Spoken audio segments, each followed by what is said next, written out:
প্রিয় দর্শক, আসসালামু আলাইকুম ওয়া রাহমাতুল্লাহি ওয়া বারাকাতুহু। আমি কৃষকের বন্ধু মিরাজ।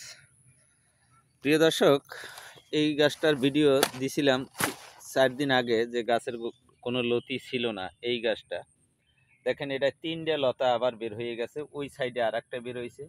আবার এই গাছটায় দেখেন আপনারা, এই বাড়িলতিরাজ কিন্তু বোঝা যায় না। বাড়িলতিরাজ বোঝা যায় না যে কিভাবে লতা হয়। এগুলা কিন্তু টাইনে নামাইয়া তারপর ভিডিও করা লাগে। প্রিয় দর্শক, এটার একটু অবস্থা দেখেন। এটাই কিন্তু 3টে লতা, দেখেন এটারও 3টে লতা। এই দেখেন অবস্থা। তো দেখেন একটু, আমি আপনাদেরকে দেখাচ্ছি। তো প্রিয় দর্শক, এটা যে কি পরিমাণ লতা হয় আপনারা গাছগুলা দেখলে, এটা হয়তো মোবাইলে আমি অতটা টানতে পারি না, আমি ওই করা বুঝি না। আর একটা বিশেষ কথা আপনাদের সামনে আজকে তুলে ধরবো। দেখেন আমার গাছগুলা কিন্তু আমি সার ইউজ করতেছি না। গাছের পাতাগুলো একটু লালচা বানায় ফেলাইছি।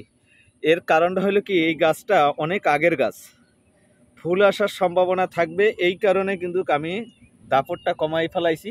আমি প্রোডাকশন ঠিকই নিচ্ছি, কিন্তু দাপট আমি কমাই ফেলাইছি। এর উদ্দেশ্য একটাই, সেটা হলো কি, গাছে সার ইউজ করি না। আমি 3 মাস আগে সার বন্ধ করে দিছি, সার দেওয়া।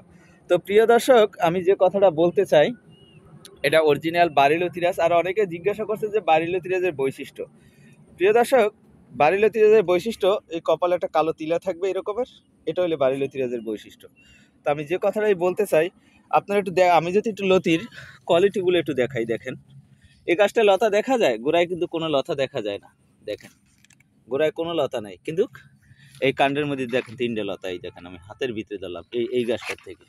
আবার এই গাছটার থেকে দেখেন, কাছে আমি কাছ থেকে দেখাচ্ছি আপনাদেরকে।